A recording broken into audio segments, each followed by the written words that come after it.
জমা দিয়ে বাংলায় এলো। পরবর্তীকালে তথ্য কেটে জানা গেল হুগলি জেলার আদিসপ্ত গ্রামের পাশের গ্রাম চাঁদপুর গ্রাম। সেখানে কিছুদিন কাটিয়ে রঘুনাথ দাসকে কৃপা করে তিনি ছুটে গেলেন ফুলিয়ায়। ফুলিয়ায় গিয়ে কৃষ্ণ নাম করতে করতে ভেতরে চেতনা জাগলো, অনেক তো দাম করলাম, কিন্তু সেই প্রেম ভক্তির উন্মাদনা আমার কোথায়? এই ভেতরে যখন জাগলো তখন ঠাকুর হরিদাস কি করলো? খোঁজ নিল। কেন কি খোঁজ নিচ্ছে? না, আমাকে গুরু চরণ আশ্রয় করতে হবে, দীক্ষা নিতে হবে। কার কাছ থেকে নেব? ইতিমধ্যে ভারতবর্ষের মাটিতে খুব খ্যাতি অর্জন করেছেন একজন গুরু। তিনি কে? তিনি হলেন শান্তিপুরনাথ শ্রী অদ্বৈতাচার্য প্রভু। এই তার বাড়িতে ছুটে এলো, ফুলিয়া থেকে শান্তিপুর পায়ে হেঁটে এলো। এসে তার স্নেহধন্য, তাকে খুব স্নেহ করলো, বাড়িতে রাখলো, কৃষ্ণমন্ত্রে দীক্ষা দিল। অদ্বৈতাচার্য প্রভু তার দীক্ষা গুরু হলো। কিন্তু ঠাকুর হরিদাসের থাকাটা মনে রাখবেন, বাবলা গ্রাম থেকে নবদ্বীপ ধাম ফুলিয়া কেউ অনেকেই ভালো চোখে দেখলো না। বিশেষ করে সেই দিন ধরা পড়লো যেদিন অদ্বৈতাচার্য প্রভুর বাড়িতে পিতৃশ্রাদ্ধ, সেই দিন ঠাকুর হরিদাস তার বাড়িতে উপস্থিত। তিনি উপস্থিত আছেন বলে তিনি মুসলমান। হিন্দু ব্রাহ্মণেরা গিয়ে বললেন, শোনো, তোমার বাড়িতে একজন মুসলমান আছে, আমরা এই পিতৃশ্রাদ্ধে কেউ তোমার বাড়িতে আমরা কিছু গ্রহণ করব না, মানে কিছু খাবো না, আমরা চলে যাচ্ছি। যখন চলে যাচ্ছে অদ্বৈতাচার্য প্রভু তাদের পথ রোধ করেনি, যে যাবেন না, এত বড় অমঙ্গল করবেন না, আমার পিতৃশ্রাদ্ধ বলে কথা, আপনারা মঙ্গল চিন্তা করে অন্তত থেকে যান, আমি না হয় ঠাকুর হরিদাসকে পাঠিয়ে দিচ্ছি অন্যত্র। তা বলেনি। যখন যারা চলে যাচ্ছে তখন ঠাকুর হরিদাসের কাছে তিনি গেলেন।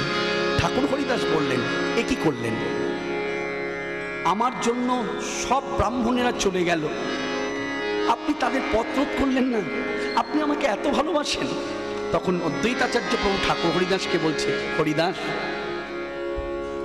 আমি মনে করি আমার এই পিতৃশ্রাদ্ধের দিন তুমি যদি সেবা নাও তাহলে কোটি ব্রাহ্মণের সেবা হয়। এটাই গৌর হরি হরি। তার মানে সহজ এক কথায় বলবো, মানে ব্রাহ্মণের ঊর্ধ্বে বৈষ্ণব। তুমি বৈষ্ণব, তাই তোমার সেবা, তুমি সেবা নিলে কোটি ব্রাহ্মণের সেবা হয়। কথাটা যে কতটা যুক্তিযুক্ত, তখনকার সময়ের ঘটনা। ঠাকুর হরিদাসকে যারা এইরকম অবহেলা করে চলে গেল, তারা বাড়িতে গিয়ে যখন উনুন জ্বালাচ্ছে, উনুন আর ধরছে না। কেন? ইতিমধ্যে ভক্ত নিন্দা হয়েছে, ভগবান সহ্য করলেন না। ভগবত কৃপা কিভাবে বর্ষিত হলো প্রমাণ করবার জন্য এই এমন ঝড় বৃষ্টি তুফান এলো, উনুন আর জ্বালাতে পারলো না। তা অনাহারে থাকবে? তাই তারা আবার অদ্বৈতাচার্য প্রভু বাড়িতে ফিরে এলো। তারা অনুতপ্ত, তারা বুঝলো ব্রাহ্মণ তো পাণ্ডিত্য অর্জন করে আছে, পণ্ডিত, তাদের অনুতপ্ত, আমরা অন্যায় করেছি, আমরা ভুল বুঝেছি। ঠাকুর হরিদাসের কাছে গিয়ে ক্ষমা চাইল। এই সেই ঠাকুর হরিদাস শান্তিপুরের মাটি থেকে আবার তিনি ফুলিয়ায় এলেন। কিন্তু ফুলিয়ায় এসে আবার নাম প্রচারে মত্ত হলো। কৃষ্ণ কৃষ্ণ বল মুখে, নামে বুকে ভরে যায়, অভাব মেটায়, ভাবে জাগায় মহাসুখে।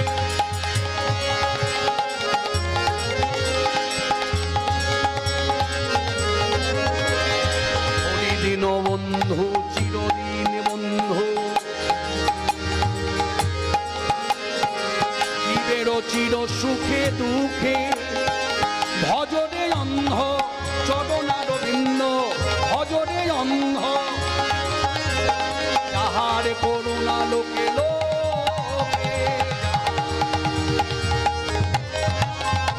কৃষ্ণ কৃষ্ণ বল মুখে।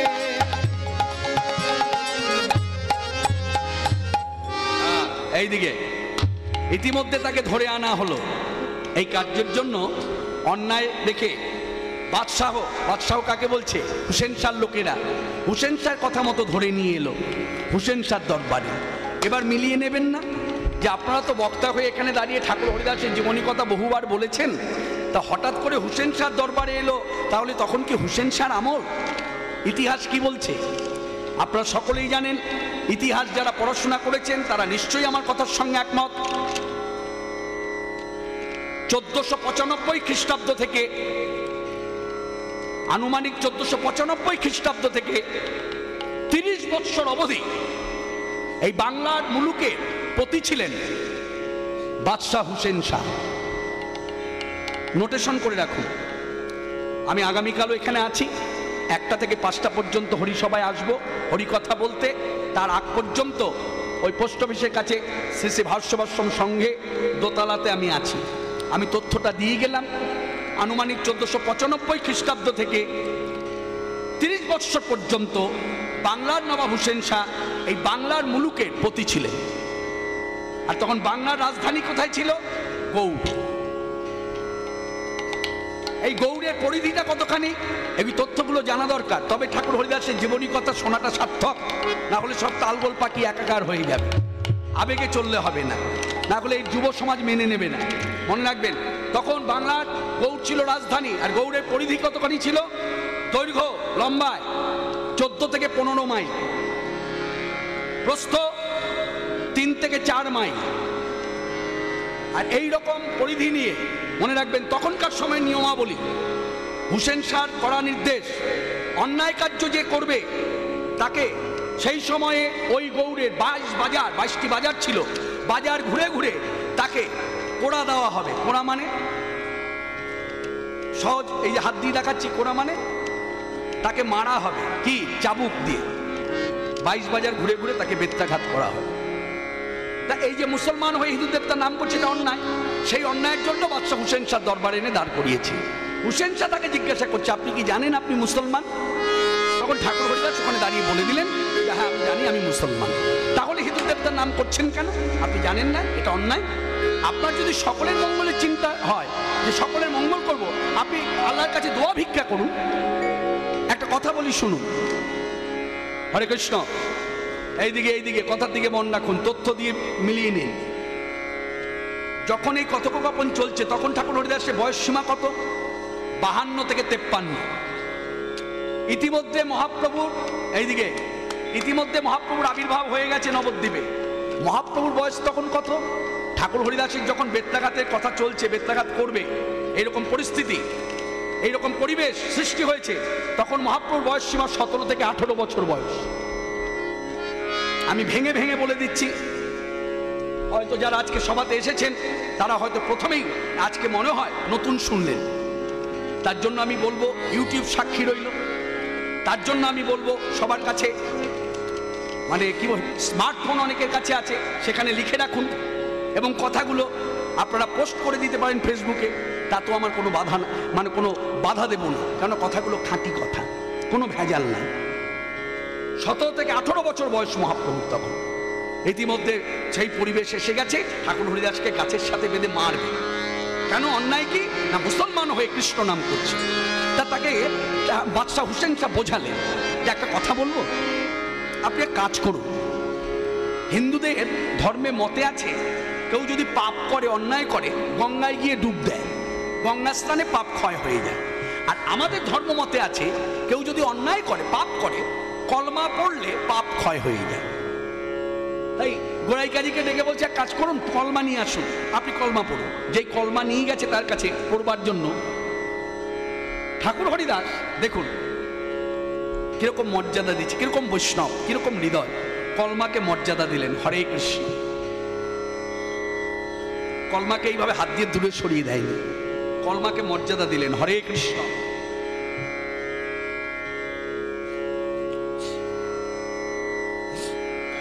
বাদশাহ হুসেন শাহ তাকিয়ে আছে, গোড়াই কাজী তাকিয়ে আছে, এবং আরো যারা আছে বাদশাহ হুসেন শাহ দরবারে তারাও তাকিয়ে আছে।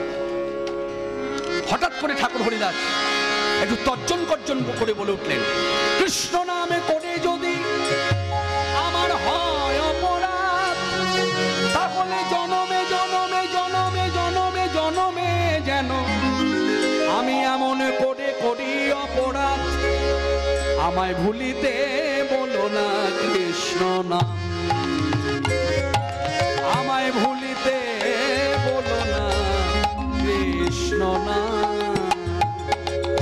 কৃষ্ণ নাম মোর প্রাণের প্রাণ, কত মধুর প্রাণারাম, ভুলিতে বলো না কৃষ্ণ নাম। কত সুধা মাখা মধুর হরি নাম, জগতে নাই তার গায় অবিরাম কৃষ্ণ নাম হরি নাম বদনে ভরে গায় অবিরাম কৃষ্ণ নাম হরি নাম। ভোলা কি গো যায় ভোলা বড়দান ভোলা কি গো যায় ভোলা বড়দান ভুলেও ভুলিতে পারি না পারি না পারি না।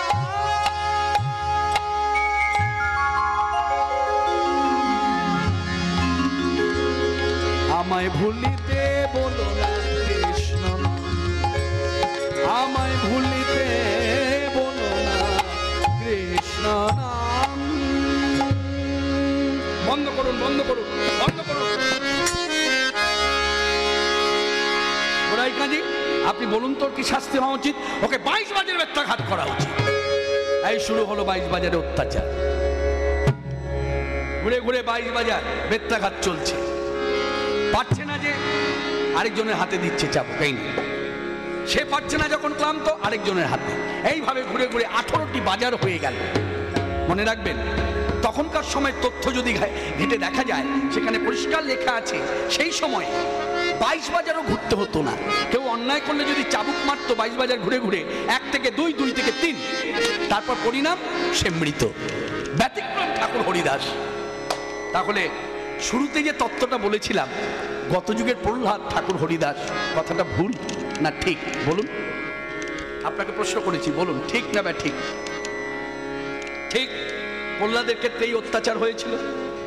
হাতির পায়ের তলায় ফেলে দিয়েছিল, পাহাড় থেকে ফেলে দিয়েছিল, তবুও বিষ্ণুর উপাসক এক বিন্দু টলেনি, পর্বতের মতো অটল ছিল। ঠিক ঠাকুর হরিদাস পরবর্তীকালে কলিযুগে তিনি প্রমাণ করে দিলেন তোমরা যতই আমায় মারো না কেন আমি কৃষ্ণ নাম ছাড়বো না। এবং বলেও দিলেন শ্রীমুখে খণ্ড খণ্ড করো যদি আমার দেহটা টুকরো টুকরো করো যায় মোর প্রাণ তথাপি না ছাড়িব বদনে কৃষ্ণ নাম। অবশেষে গোড়াই কাজী তার লোকদের বললেন এই তোরা কি বুঝলি, এই তোরা তো অনেক মেরেছিস, কি বুঝলি? ওর দিকে তাকিয়ে ওকে আঘাত করে কি বুঝলি বল? আমি তো কিছুই বুঝতে পারছি না, এ তো না মরলে আমরাই মরবো, কি বুঝলি? তখন তার লোকেরা বলছেন একটা কথা বলবো, কিছু মনে নেবেন না, অনেক মানুষকেই তো মেরেছি, 3 দিন ঘুরতে না 3 দিন আসতে না আসতে মারা গেছে, কিন্তু ওকে মারতে মারতে 22 বাজার মারতে মারতে আজকে 21টি বাজার, আর কিছু আর একটা বাজারে কিছু রাত্রি বাকি আছে, এখন ভোর হলেই কিন্তু 22 বাজার পূর্ণ হয়ে যায়। এতদিন আমরা উপলব্ধি করে নিয়েছি ও সাধারণ মানুষ নয়। তাহলে আমরা তো মুসলমান, তাই আমরা মানে এক কথা সজ্জন ব্যক্তিকে বলি থাকি এ পীর পয়গম্বর, সাধারণ মানুষ কি বলি এই কাফেরটা পীর পয়গম্বর। হ্যাঁ হুজুর মেনে নিন, তবে প্রাণে বেঁচে যাবেন। তাহলে আমাদের করণীয় কি? কি আর করবেন? ওকে ইচ্ছা মৃত্যুবরণ করতে বলুন, তবে মরবে। এই তখন তারা পায়ে পড়েছে, তুমি মরে যাও। ঠাকুর হরিদাস শুধু একটা কথা বলুন, তোমরা আমাকে দড়ি দিয়ে বেঁধে রেখেছো, দড়ির বাঁধনটা খুলে দাও। যেই দড়ির বাঁধনটা খুলে দিয়েছে ঠাকুর হরিদাস কৃষ্ণ ধ্যান যোগে মগ্ন হলেন, এক প্রকার কুম্ভক, শ্বাস প্রশ্বাস বন্ধ, এক কথায় সমাধি। আমার মতো মূর্খ যদি গায়ে হাত দেয়, নাড়াচাড়া করে দেহটা নিয়ে, তাহলে জ্ঞান হবে এ মৃত। ওদেরও তাই হলো, ভাবলো মরে গেছে। যেই ভাবলো মরে গেছে, অমনি ঠাকুর হরিদাসের দেহটা নিয়ে বাদশাহ হুসেন শাহর দরবারে এনে বাদশার কাছে ফেললেন। এই রে কি মরে গেল, কি করব কি করব, মরে গেছে না, কিছু করার নেই। তবে মরে যাওয়ার পরও একটা কাজ করা যায়, যা করলেও মুক্তি লাভ হবে। কি?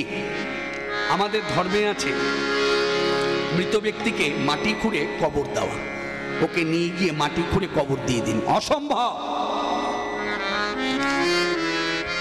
অসম্ভব। আপনার এই কথা আমরা মেনে নিতে পারছি না। আমার বিচারে বলে আমি গোড়াই কাজী, আমার কথা মতোই কাজ হবে। সেই কথাটি হলো, ও মুসলমান হয়ে যখন হিঁদুর দেবতার নাম করেছে, হিঁদুর দেবতার প্রচার করেছে, ধর্মের বিরুদ্ধে গেছে, আমি মনে করি ওর দেহটা যেন মরেও রেহাই না পায়। তাই ওর দেহটা আমি গাঙের জলে ফেলে দেব। গাঙের জল মানে গঙ্গায় ফেলে দেব। পাশেই ভাগীরথী, এই ভাগীরথীর জলে ঠাকুর হরিদাসের দেহটা ফেলে দিল। কুম্ভক তো, কুম্ভকের পরিণাম সমাধি। যারা যোগ সাধনা করে তারা কুম্ভক ইচ্ছা হলেই কুম্ভক হতে পারে, তবে তার একটা সময়সীমা বাধা থাকে, এতটা থেকে এতটা সময় কুম্ভক। যার জন্য অনেককে দেখবেন মাটির নিচে পুঁতে দেওয়া হয়, আর অনেকে অবাক হয়ে যায় কি করে রয়েছে, হ্যাঁ দম বন্ধ হয়ে মারা যায় না। না, এটা একে বলে কুম্ভক, সময়সীমা বাধা। 5টা 6-এ দেহের ভেতর থেকে প্রাণটাকে বার করেছে, আবার ঠিক 6টা 6-এর মধ্যেই দেহের ভেতরে প্রাণটা ঢোকাতে হবে। 6টা 6 থেকে 6টা 1 মিনিট এদিক ওদিক হয়ে গেলে, সেকেন্ডও এদিক ওদিক হয়ে গেলে মৃত বলে ঘোষণা হবে। তা ঠাকুর হরিদাসের দেহ থেকে প্রাণটা নিয়েছেন, বাইরে আছে, সবই তার কৃপা। না হলে তো ওরা আরো মারবে, ওদের হাত থেকে বাঁচাবার জন্য এই ঠাকুর হরিদাস জলের মধ্যে ফেলে দিয়েছে। ইতিমধ্যে তার দেহের ভেতরে প্রাণ প্রবেশ করেছে। যেই প্রাণ প্রবেশ করেছে, ভাগীরথীর জল কাটিয়ে মানে সাঁতার কেটে কুলে উঠেছে, কুলে উঠেছে, তীরে উঠেছে। আর তীরে ওঠা মাত্রই সকলের চোখে পড়েছে। এই তারা বলতে শুরু করে দিয়েছে, ঠাকুর হরিদাস, ঠাকুর হরিদাস, ঠাকুর হরিদাস।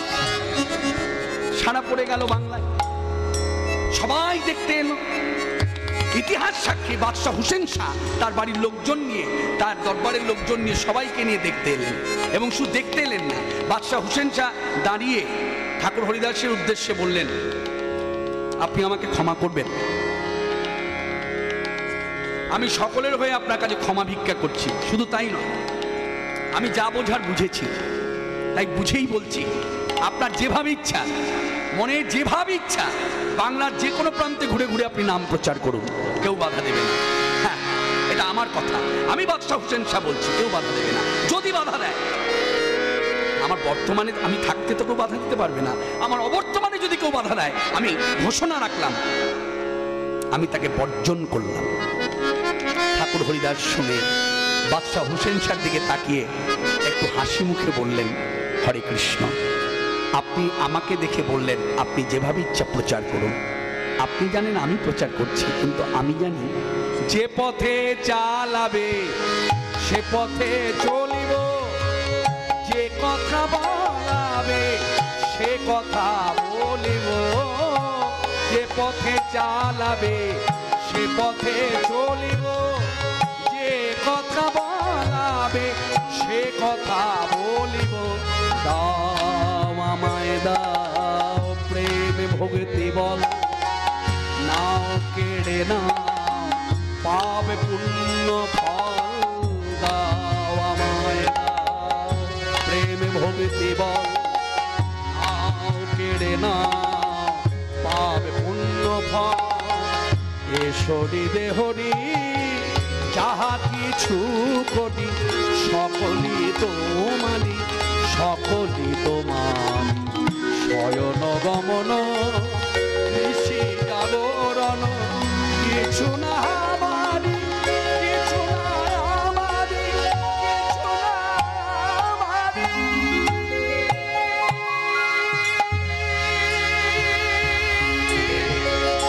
সকলি তোমারি প্রভু, সকলি তোমারি প্রভু, কিছু না আমারি, সকলি তোমারি।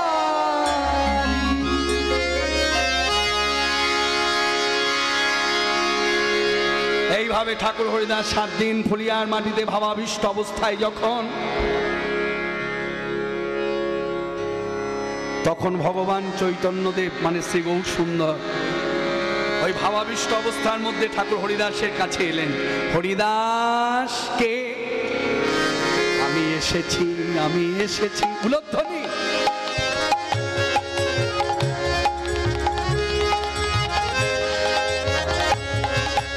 এসেছি, আমি এসেছি, আমি এসেছি, আমি এসেছি। দেখো তো চিনতে পারো কিনা, পারো কিনা, পারো কিনা, দেখো তো চিনতে পারো কিনা, আমি এসেছি, আমি এসেছি, আমি এসেছি, আমি এসেছি। নিজেকে দেখালে, এই দেখো আমি এসেছি। ঠাকুর হরিদাস বলছি, প্রভু তুমি গোলকপতি ভুলকে এসেছো, এত শীঘ্র করে কেন এলে?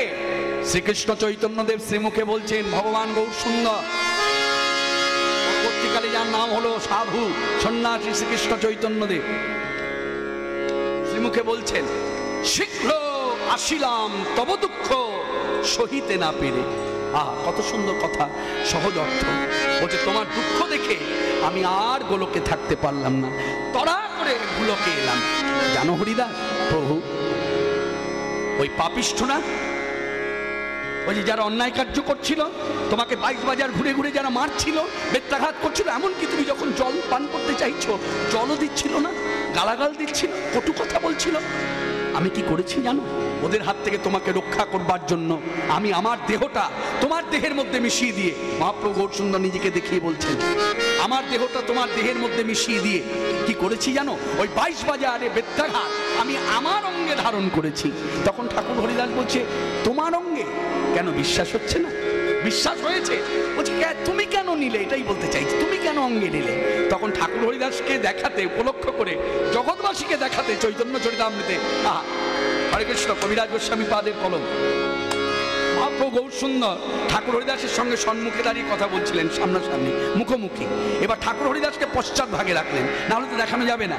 গৌর সুন্দর ঘুরে গেলেন, ঘুরে গিয়ে তার পৃষ্ঠাদেশটা দেখাচ্ছেন, মানে পিঠটা দেখাচ্ছে, দেখো দেখো হরিদাস আমার পিঠের দিকে তাকিয়ে দেখো। তখন ঠাকুর হরিদাস দেখছে মহাপ্রভুর পিঠেতে শত শত বেত্রাঘাতের চিহ্ন। নিতাই গৌর হরি হরি। তখন ঠাকুর হরিদাস তাকিয়ে বলছে, প্রভু এ তুমি কি করেছো?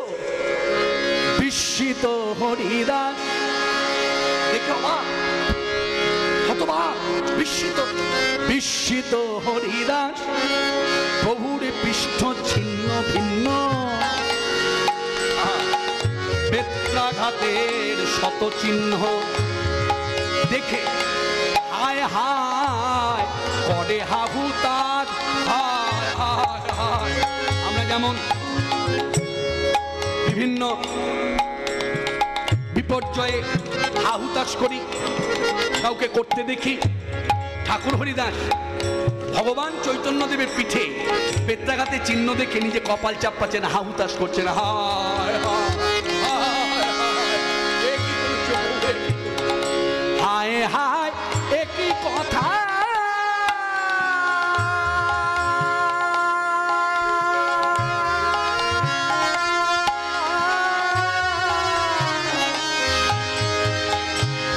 আমার দেহে দারুণ ব্যথা প্রভু নীলা,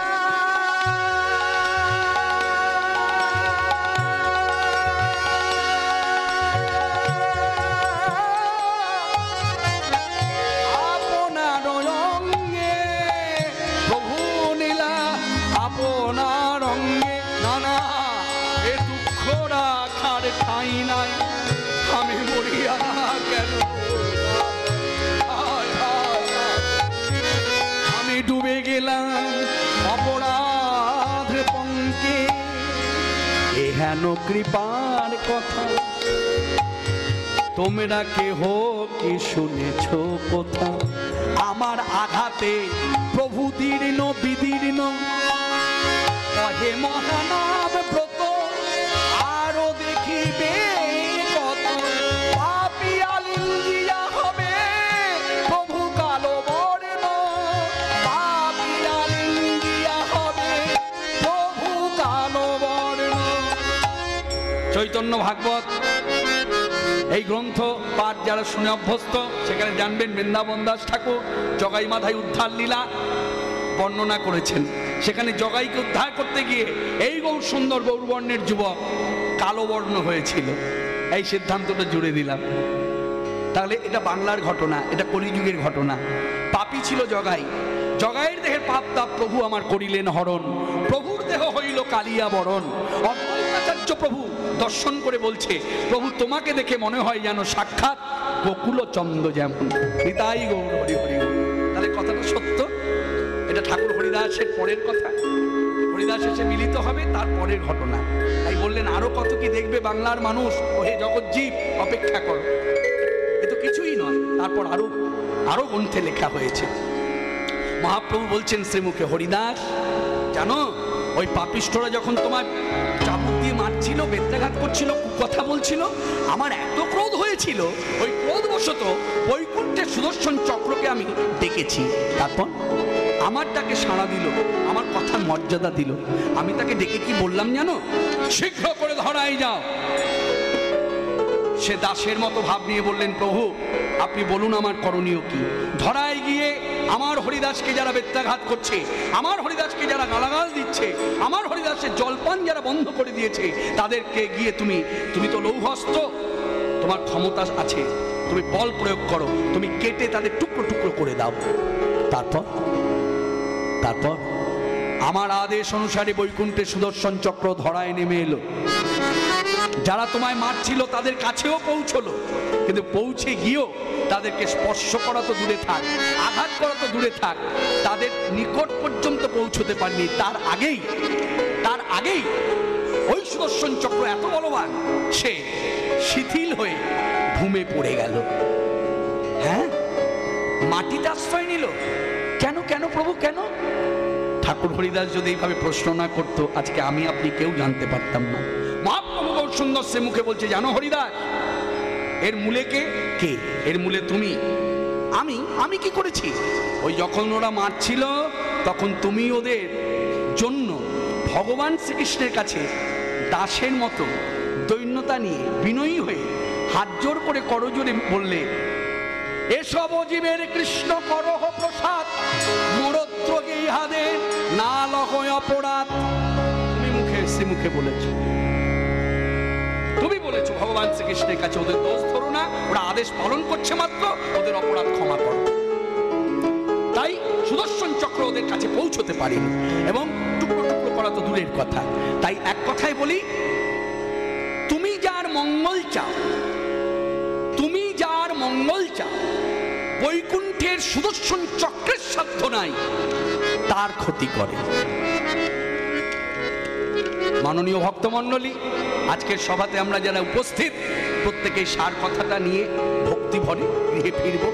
অর্থাৎ এই কথা থেকে আমরা বুঝে গেলাম, নিষ্ঠাবান ভক্ত যদি কায় মনে অনুরাগে ভক্তিতে, ভক্ত যদি কায় মনে কোনো বাঞ্ছা করে, ভগবানের সাধ্য নাই সে বাঞ্ছা নাহি। আজকে মহিমা প্রকাশ হল, যার জন্যই তো কবিরাজ গোস্বামী পাদ গিয়েছেন, জয় জয় হরিদাস জয় হরিদাস, নামের মহিমা যিনি করিলেন প্রকাশ। পরবর্তীকালে এই ঠাকুর হরিদাস ফুলিয়া থেকে পায়ে হেঁটে নবদ্বীপে নিতাই গৌর দুই ভাইয়ের সঙ্গে মিলিত হলো, সাঙ্গপাঙ্গের সঙ্গে একত্রে মিলিত হয়ে বিভিন্ন লীলার সঙ্গী হয়ে রইলেন। কখনো জগাই মাধাই উদ্ধার, কখনো কাজী উদ্ধার। এই সেই নামাচার্য ছিল ঠাকুর হরিদাস। আদি থেকে মধ্য পর্যন্ত বিশ্রাম দিয়ে আগামীকালের অপেক্ষায় আমি রইলাম। আমি সকলের উদ্দেশ্যে এইভাবে ঘোষণা করব, আগামীকাল যদি বিশেষ কিছু কার্য আপনাদের থাকে, সেই কার্যতেই যাবেন। হরিকথা না হয় পরে শুনবেন, রাত্র তো হবে। আমার হরিকথার সময় যে আসতে হবে তা আমি বলবো না, যদি সাধ্য হয় আসবেন, আমিও আসবো। এখন সবাই মিলে আমার সঙ্গে হাতে তালি দিয়ে বলুন, এইখানে রহিল ভক্ত চতুর মাধুরী, এইখানে রহিল। ও প্রেমানন্দে মদন ভরে বলুন হরি হরি, হরি বল হরি বল, নিতাই গৌর হরি বল।